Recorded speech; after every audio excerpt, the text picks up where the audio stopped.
නම් හරිම අමාරුයි. බෙහෙතුත් තරම් ආව ඒ වුණාට තාම අඩු නෑ. මේ දැනුත් වෙලාව 12ට ළඟයි. අදත් අන්න මේ කූඩු ටික විකිනිලා ඉවරයි. කාඩ්බෝඩ් කූඩු ගන්නෙන්න එපාය. මේවට සල්ලි දීලා කියලා ගියේ හෙට උදේට ගෙනියන්නම් කියලා. අන්න කාඩ්බෝඩ් කූඩු ටික විකිනිලා ඉවරයි. මේ ඕඩර්ස් වලට හදපු අන්තිම කූඩු දෙක. දැන් ඉතින් අපිට කූඩු අලව ගන්න තමයි තියෙන්නේ. කොහමද මේ කූඩු දෙකේ ලස්සන? හිතුවේවත් නැති ලස්සනකේ කූඩු දෙකෙන්ම ආවා. අමිතාවගේ කූඩුවක් තියෙනවා. ඕඩර්ස් වලට හදපු අන්තිම කූඩු තුන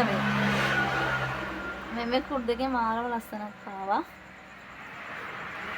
ඉතින් බල්බ් ටිකක් ඉතුරු තියෙනවා. වෙස්මූණු ටිකක් තියෙනවා.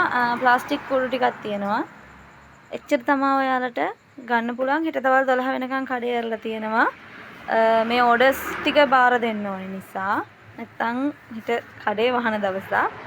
මේ අනික අපිට කූඩුවක් අලව ගන්නත් නෑනේ. ඒක අලව ගන්නත් ඕන නිසා සහ මේ ටික දෙන්න ඕන නිසා හෙට දවල් 12 වෙනකන් ඇරලා තියෙනවා. 12:01 විතර වෙනකන්. ඊට පස්සේ නම් වහලා කොහේ හරි දන්සල් කන්න යන්න ඕනේ. ඉතින් ඔන්න ඔය විදිහට තමයි මගේ වෙසක් සීසන් එක ඉවර වෙන්නේ. මේ මගේ උදව්වට ඉන්න කෙනා වරටම වැඩ ෂර්ට් එකකුත් නෑ අද. ඩාඩි සවුකල කපනවා. අපේ කූඩු වලවන්න.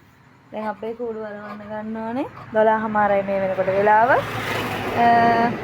කොහම හරි හෙට හවස් වෙනකොට දවල් වෙනකොට එල්ලන්න එපා මේවා. හවසටවත් කොහේ හරි යන්න පන්සලකටවත් යන්න අඩතරනේ. ඉතින් හෙට යන දිහාසල වීඩියෝ එකක් අරන් එන්න. හෙට උදේ කඩේ හරි යමත් වීඩියෝ එකක් ගේන්නම්කෝ. එහෙනම් good night නෙමෙයි හැබැයි good morning. පැය වෙනකන් අහලා වැඩ කරන සෙට් එකට ජයම වේවා. බුත්සන්නයි. bye bye.